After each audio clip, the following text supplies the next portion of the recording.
Right, so let's start then. Oral presentations, conveying a message. And my starting point here is in the art of rhetoric, which is dating back to ancient Greece and Aristotle, roughly 400 BC. And I want them to start with Aristotle's definition of rhetoric. And he says in The Art of the Rhetoric, rhetoric is the faculty of observing in any given case the available means of persuasion. The faculty of observing in any given case the available means of persuasion.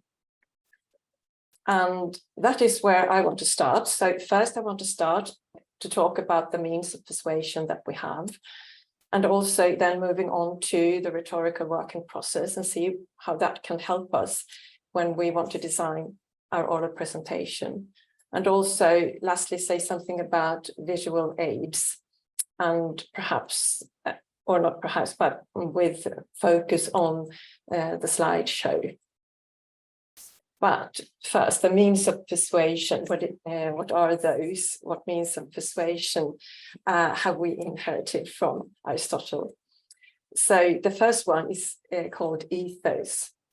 And that is about, and the second one is called, pathos, and the last one, logos.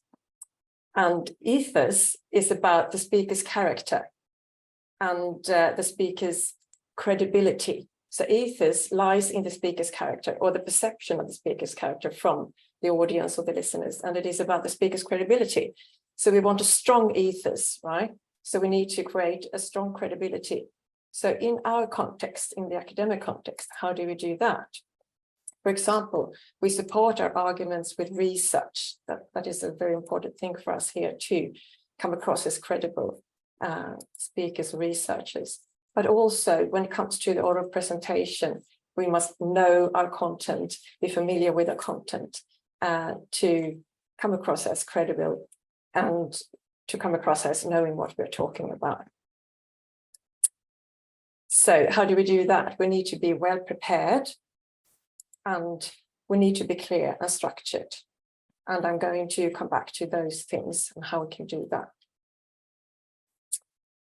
The second means of persuasion was pathos, and that is to evoke emotions within the audience, the listeners. So you need to capture your audience's attention and interest in what you're going to say. And you do this by speaking and acting engagingly. And in this academic context, speaking and acting engagingly means one thing. For example, a political context, it means another thing, but we need to speak and act engagingly within the context we're in. Logos then is about reason and appealing to the listener's reason. So we do that by supporting our arguments with scientifically based facts, data, and findings, and also by citing scholars in our field. So, three means of persuasion: ethos, about the speaker's credibility; pathos, to capture the attention and interest of the audience; and logos, to appeal to the reason of the listeners.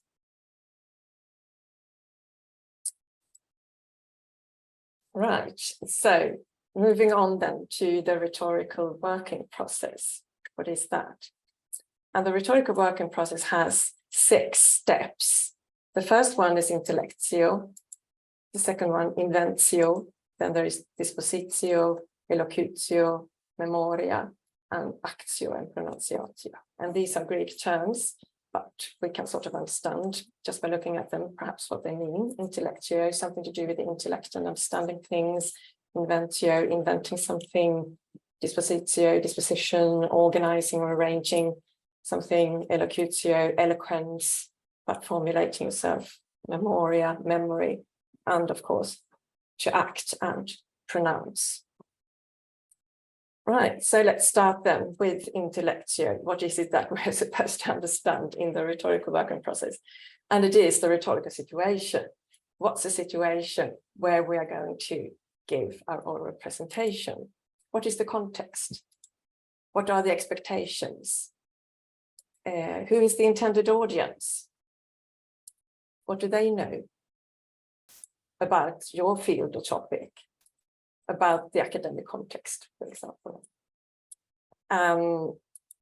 But it could also be about understanding the format. Is it a talk that I'm going to give? Is it introducing a seminar? How much time do you have at your disposal? In your case, I think it's 15 to 20 minutes or so. So that sort of decides how much content you can put into your presentation, obviously. And what does the room look like?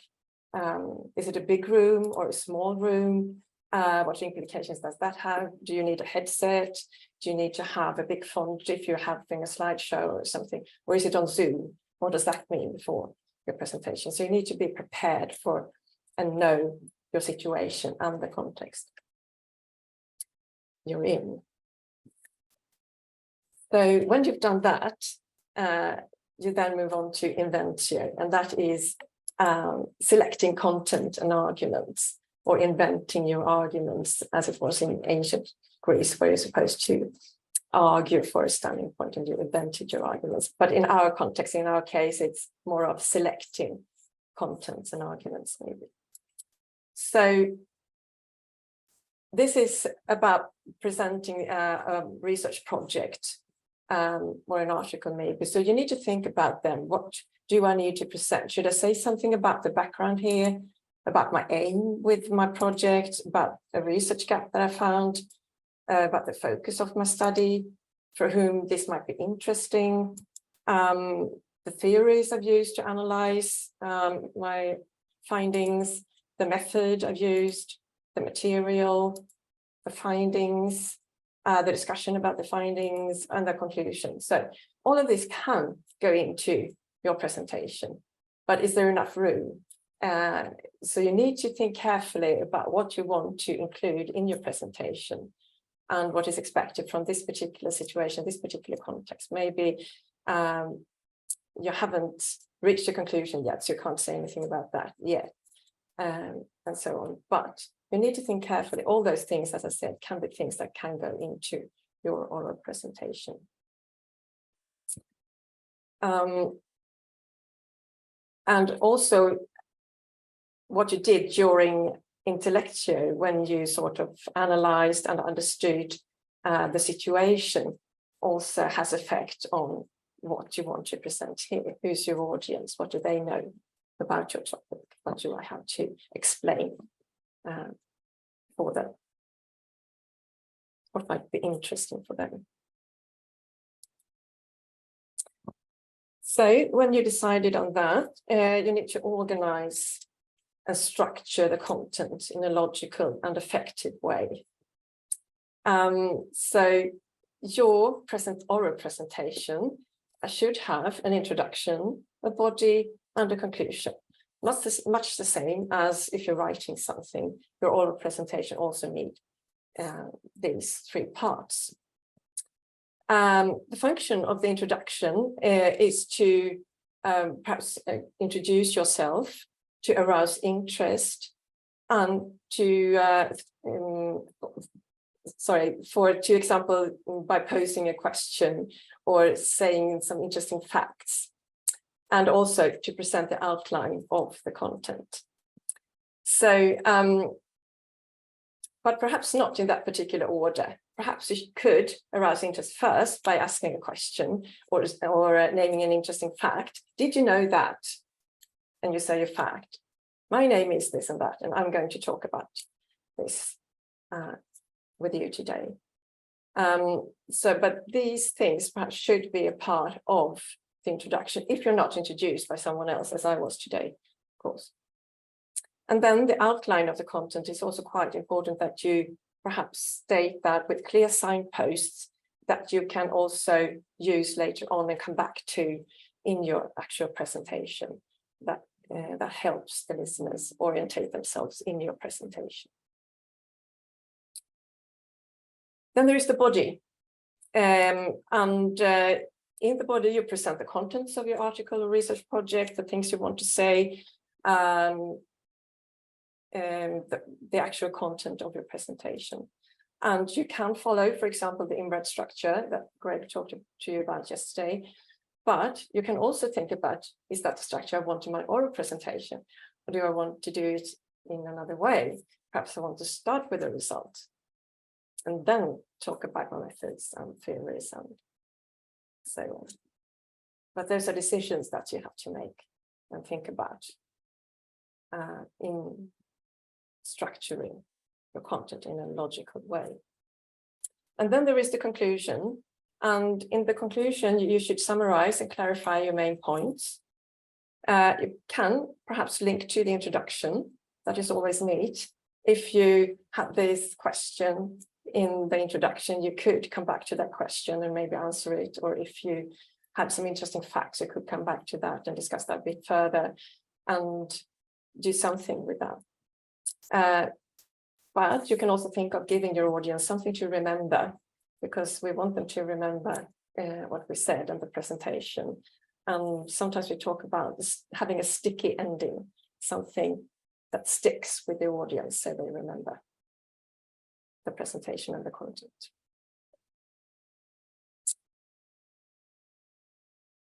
All right, so now you sort of have a grasp of the whole situation. You have decided on the content and decided how to organize it. And then it's time to select the appropriate forms of expression for your content. And you can look at this linguistically and stylistically. So linguistically, you need to think about that your formulations or forms of expressions should be correct when you think about grammar, vocabulary, and pronunciation, the best we can, because perhaps all of us here do have English as a second or foreign language. It's not our native language. So this is perhaps a challenge for all of us to do this, but we do the best we can. And it helps us to come across as credible then, to strengthen our ethos if we have put an effort in doing the presentation in a linguistically as correct way as possible. Also, stylistically, we need to have a think about the appropriate forms and expressions. So in the academic context, we want stylistically neutral expressions and a concentrated form of expression and a precise form of expression.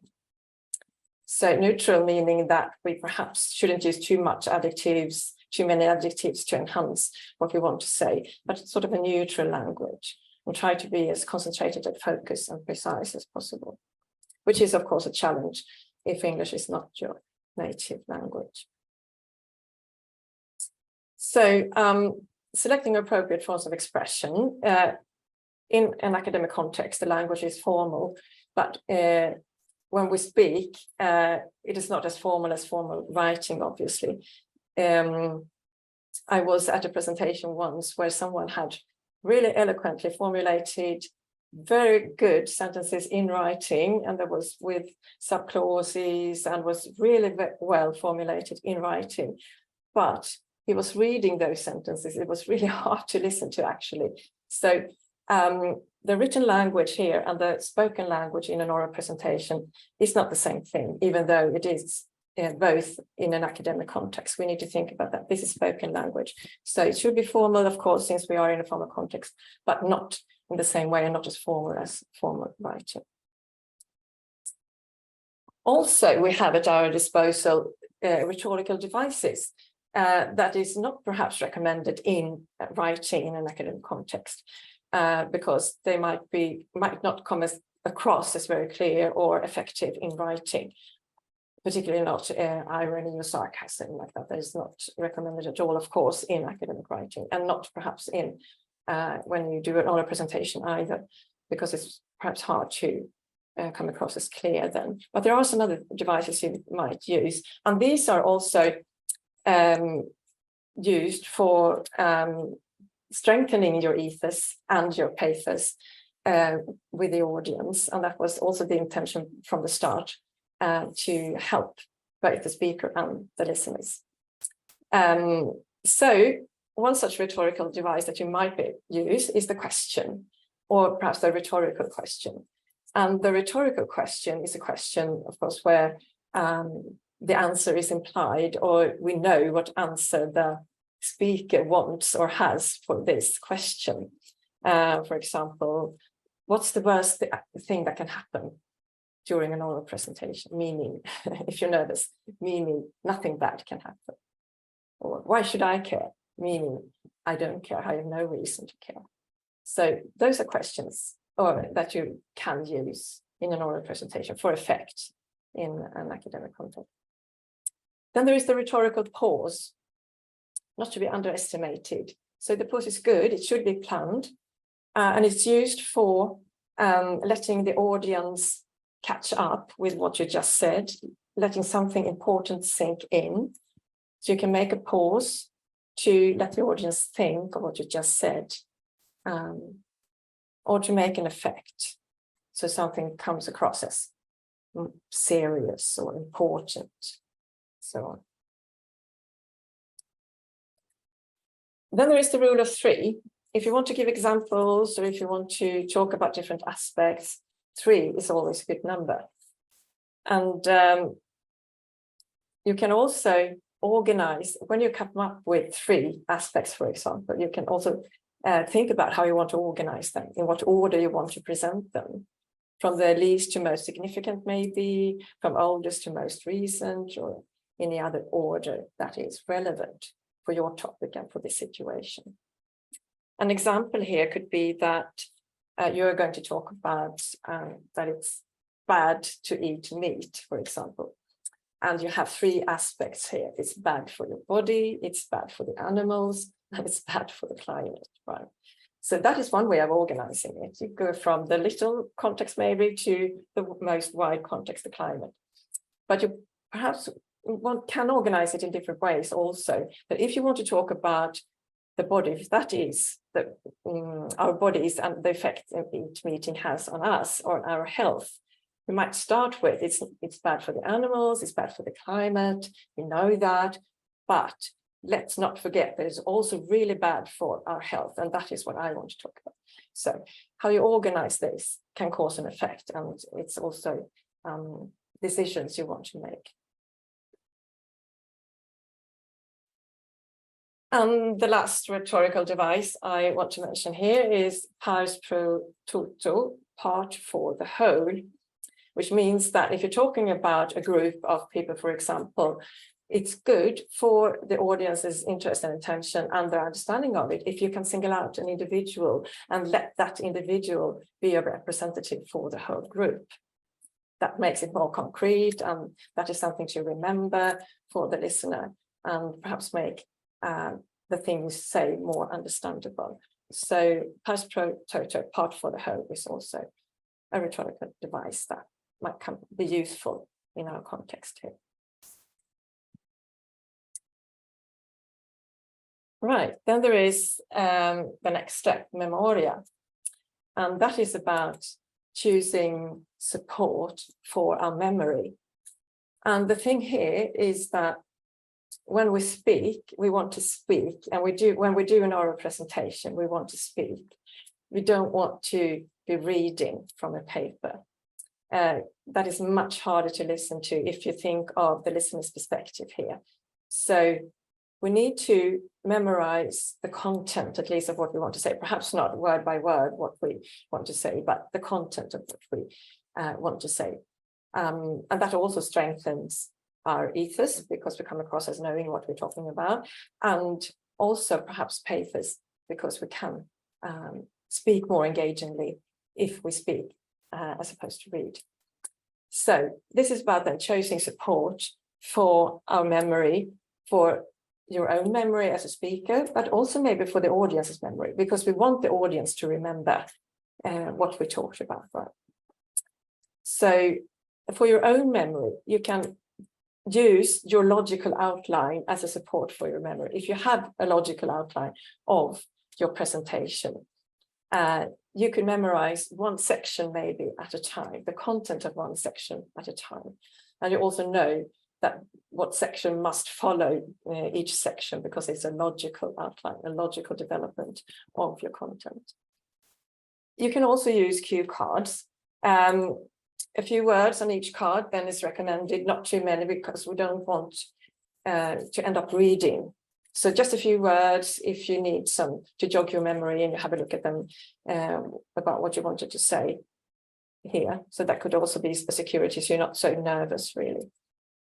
And then you can use some sort of visual aids maybe to help you. That is a support for you, because you know then what you want to say with this particular picture, with this particular item that you show, or with this graph or table or whatever it is. But also for the audience, the logical outline is a really good support for the audience's memory. And if you also use the clear signposts that I said in the beginning, in the introduction, if you have clear signposts, you can come back to them, and it makes the outline more logical and easier to remember also the content for the reader, for the listener, sorry. Also, the rhetorical devices is a help for the listener as a support. You have these there was 3 examples, and they were organized, I remember. So they were starting with a small thing, and then it escalated, and yeah. So it is a device for to help the listener remember, but it's also a help for the speaker to also remember what they wanted to say, these rhetorical devices. So you can use them as a help to help the listener remember what you say, the question and the pause and the rule of 3 and the past per total. But also visual aids, obviously, is also support for the audience's memory for what they take away from your presentation.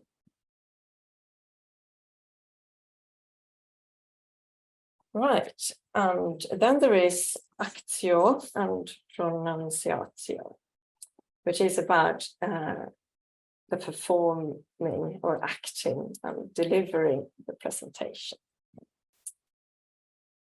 So we start with actio then.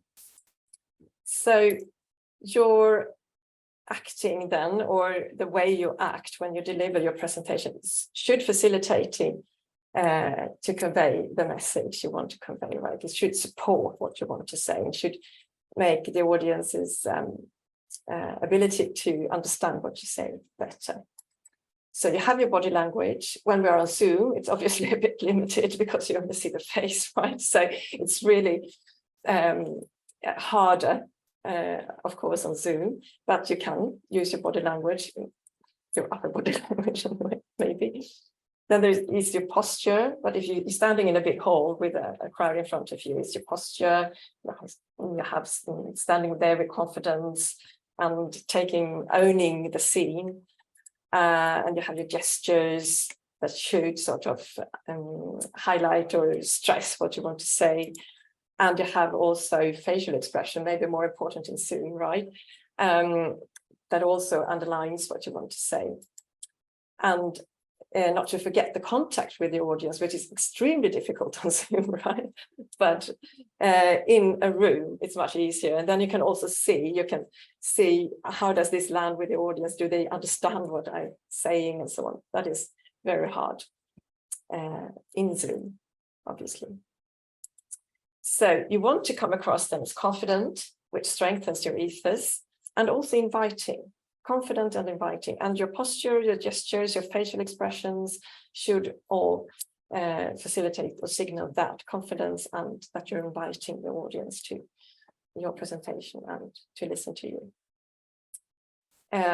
Also, pronunciatio, the actual pronunciation of what you want to say, has the same purpose, right? To facilitate, to convey the message, and to be making you come across as confident and inviting. So there is your voice. You have to work with your voice. If it is, now we're in Zoom and it's a bit numb here, right? So, but you can still perhaps do something with your voice, and you can stress things by speaking in a strong voice, or you can sort of create something, an intimacy or something, to work with your voice in different ways like that. So you have your pronunciation, that is also important, much the same as when we talked about grammar, maybe a vocabulary and spelling later on, that if you have words that you're not that familiar with, but you need to use in your presentation, find out how they're pronounced so you come across as prepared. and credible then. And then there is the articulation. It's also important, right, to have a good articulation so that people can hear what you say and understand what you say. And perhaps when we are speaking in a language that is not a first language, it's hard, obviously, and we perhaps don't want to reveal that we don't master the language as well as we want it to. So perhaps we think that having a sort of slurry articulation could help that, but I wouldn't recommend that because it's really important that people can hear and understand what you want to say, obviously. So articulate well. And then there's the volume that I mentioned before. You can work with the volume of your voice. If you want to stress something, you can raise the volume. Or if you want to create another effect, you can lower the volume to be this, perhaps create intimacy, or also stressing that something is really important by lowering your voice. And then there is the tone. Also, perhaps you can work with your tone. You could sound concerned or upset, perhaps even friendly or happy. So there's also things to do with the tone of your voice to stress and highlight things you want to say. But remember, you want to come across as confident and inviting.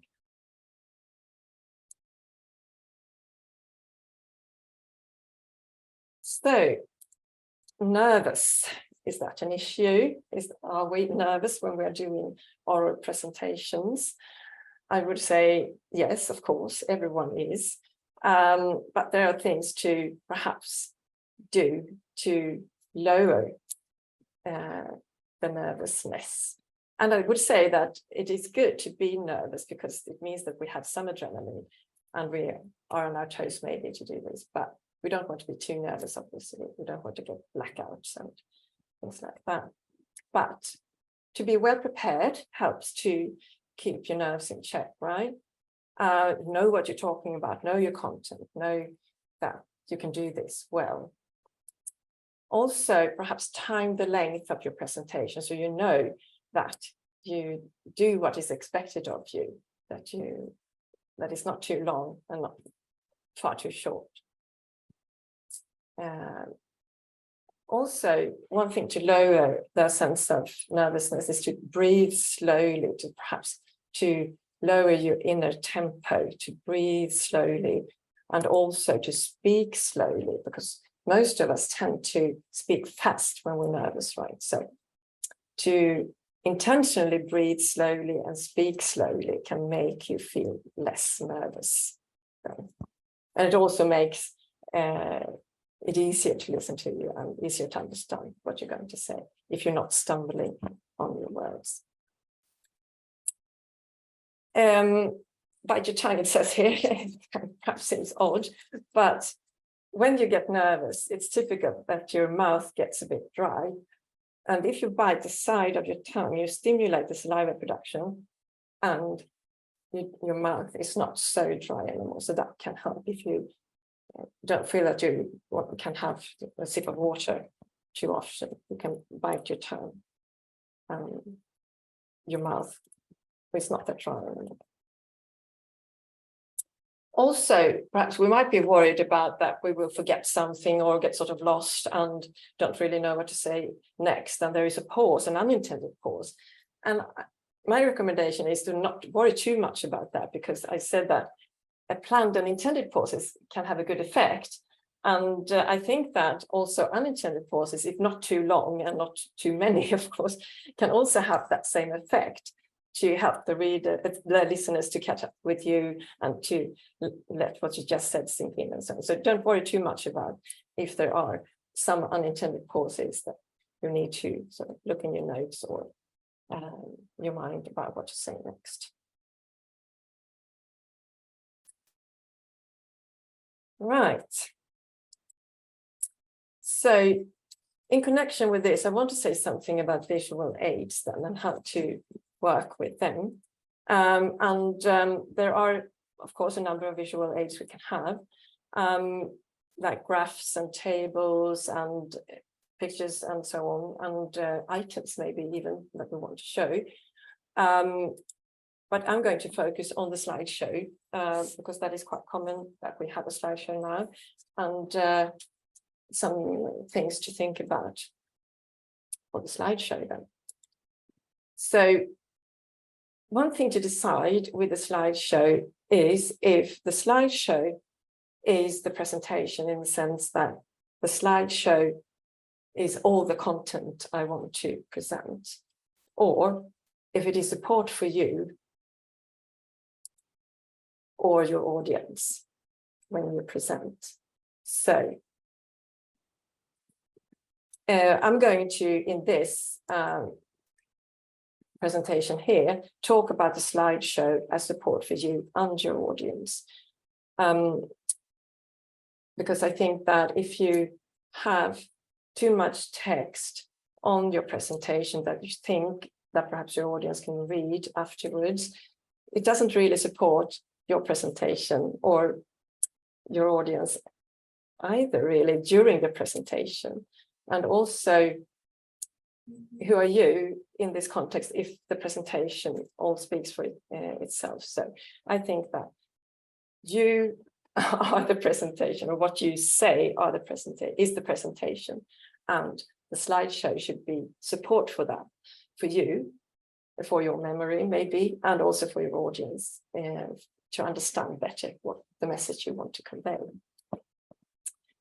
So a few things about the slideshow. So the slideshow need to draw the focus of your listeners and you maybe in to the text on the slides. So to help them focus, you need perhaps to have little text, just a few words, and one thing at a time. So not too much text. And also one thing at a time is good because it helps the listener orientate themselves in the presentation. They know what you're talking about.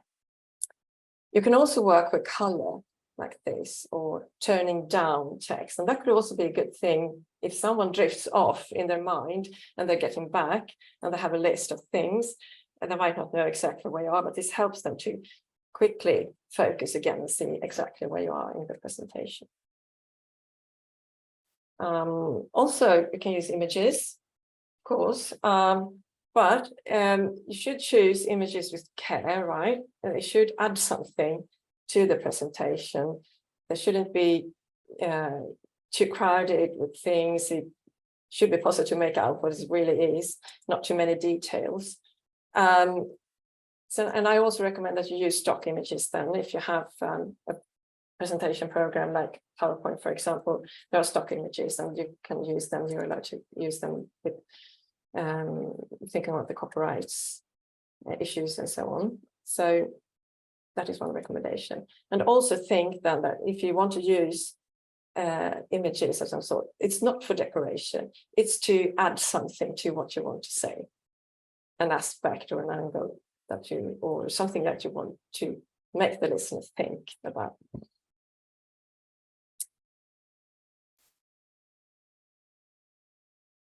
All right, also some tips and tricks about the slideshow then. So animated bullet points I talked about because it helps the listener then to orientate themselves, what you want to talk about. It also helps you to know what you talk about and where you are in your presentation.